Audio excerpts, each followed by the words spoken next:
আমি আজকে মশার সাথে সাক্ষাৎ করছিলাম। আমি তাদেরকে জিজ্ঞাসা করলাম, তোমরা ময়লা পানিতে ডিম পাড়ো কেন? মশা বলল, কারণ ভালো পানিতে ডিম পারলে মানুষ সিদ্ধ করে খেয়ে নিতে পারে। আমি তাদেরকে জিজ্ঞাসা করলাম, মশার কোয়েলে তোমরা মরো না কেন? মশা বলল, আমরা যদি মরে যাই তাহলে কোয়েলের ফ্যাক্টরি বন্ধ হয়ে যাবে। আমি আবারও তাদেরকে প্রশ্ন করলাম, তোমরা মানুষের কানের কাছে এসে জ্ঞান জ্ঞান করো কেন? মশা বলল, কারণ মানুষের পায়ের কাছে কিংবা অন্য কোথায় জ্ঞান জ্ঞান করলে মানুষ শুনতে পায় না, তাই।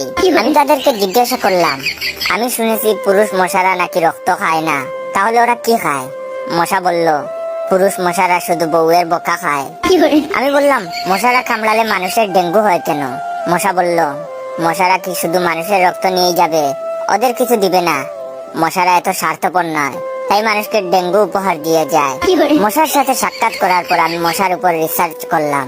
মশা অনেক ধরনের হয়, যেমন পড়তে বসলে যে মশায় কামড়ায় তারা হলো অশিক্ষিত মশা, খেতে বসলে যে মশা কামড়ায় তারা হলো ক্ষুধার্ত মশা, ঘুমানোর পর যে মশা কামড়ায় তারা হলো কাপুরুষ, জেগে থাকা অবস্থায় যে মশা কামড়ায় তারা সাহসী, মশারির মধ্যে যে মশা কামড়ায় তারা হলো অতিরিক্ত শেষরা, মাঝরাতে যে মশা কামড়ায় তারা হলো সিঙ্গেল, টয়লেটে যে মশা কামড়ায় তারা হলো নির্লজ্জ, দিনের বেলা যে মশা কামড়ায় তারা একটা ছোট লোক। আমার এই ভিডিওটা দেখার সময় আপনাদের যে মশাগুলো কামড়াইতেছে ওইগুলো হলো প্রতিবাদী মশা।